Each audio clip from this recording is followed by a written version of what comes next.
हुजूर फरमान कोई मोमिन का रिज़्क वध जाता है। ए युज़ाद हुए, मैं तो नहीं कह रहा, युज़ाद फीही रिज़्कुल मोमिन।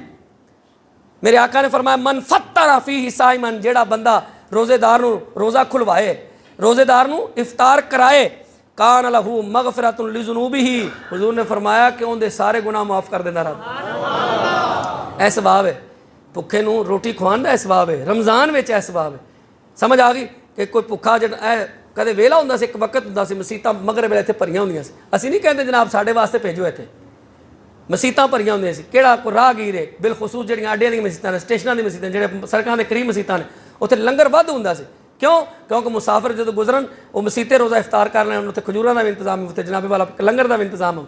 साडी एक महल्ले की मस्जिद है, सड़क तो दूर है, चलो असीं कह सकते इत्थे घाट आंदे होणगे, इत्थे ना भेजो, लेकिन चलद्या फिरद्या देखो कोई राहगीर गुजर रहा है, कोई मुसाफिर गुजर रहा है, उन्होंने पूछो हाँ जी भाजी रोज़ा है, आओ जी अज इफ्तारी साढ़े नाल हो जाए।